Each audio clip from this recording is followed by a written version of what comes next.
Welcome to the deep dive. Today, we're getting into something a lot of people wonder about, food intolerance testing. That's right. We're looking specifically at insights from Blood Test UK that get some interesting guides. And our mission here is simple. Break this down, really simple terms like, how can knowing about this stuff actually, change your life? Good goal. And first off, it's really important to get this clear. We're talking about food intolerance, not allergy. They're quite different. Right. And allergy is like, bam, fast reaction, maybe trouble breathing. Exactly. Immediate immune response. Intolerance, though, that's the slow mover. It's often tummy troubles, feeling rubbish, stuff that creeps up. That's what these tests are generally looking for. Okay, got it. So based on the info from Blood Test UK, who really needs to look into this? Who benefits? Well, think about if you constantly have a sore tummy. Bloating, gas, maybe things running through you too quickly. Yeah, that persistent, annoying stuff. And it's not just the gut. What about always feeling sleepy? Like just worn out all the time, and you can't figure out why? Uh-huh.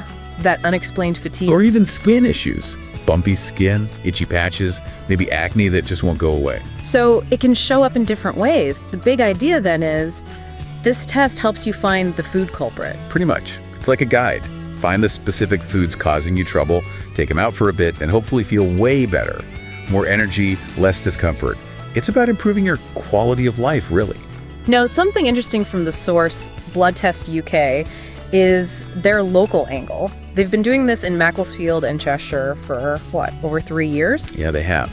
And working locally like that, they see patterns. Of course, the common things pop up: dairy, gluten, you know the ones. Sure, the usual suspects. But they also mention finding people reacting quite often to certain additives, things you find in, like, packaged foods common in the area. Ah, so it can be quite specific to maybe local diets or lifestyles. It seems that way sometimes.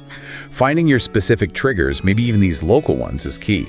That leads to a much more personalized plan, which usually works better long term. Okay, makes sense. But how does the test actually work? Is it complicated? Not the process itself, no. It's pretty straightforward. A healthcare person takes a small blood sample. Takes about maybe 15 minutes. Quick and easy. And then what happens with the blood? It goes to a lab. And they look for these things called IgG antibodies, immunoglobulin G. High levels against certain foods might point to a problem. Might. So it's not a definite yes or no. No. And this is really crucial. IgG mainly shows your body remembers being exposed to that food. It's a memory marker. It doesn't automatically mean that food causes your symptoms. That's a bit controversial, scientifically speaking. Right, okay. So the test isn't the final answer. It's more like a clue finder, a filter. Exactly. Think of it as a starting point, a way to narrow down the suspects. So if you get results back showing high IgG for, say, eggs or almonds, what's the sensible next step? You don't just stop eating them forever based only on the test. Definitely not. That's where the real work begins. The result flags foods to maybe try eliminating first, but you absolutely need to talk to a pro, a dietitian, or your doctor. Why is that so important? Because they help you do it safely. You need a proper plan to cut things out, make sure you're still getting all the nutrients you need, and find good replacements. It's about staying balanced. Okay, so test first, then expert guidance.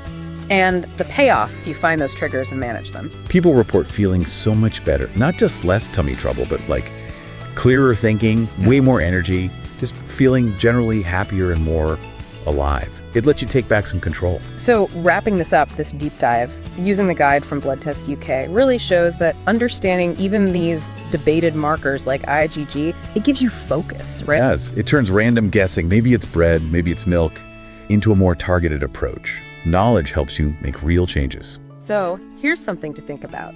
If figuring out which simple foods to avoid could give you back all that energy and make you feel genuinely comfortable day to day, what would you actually do with all that extra vitality? What goal would you tackle?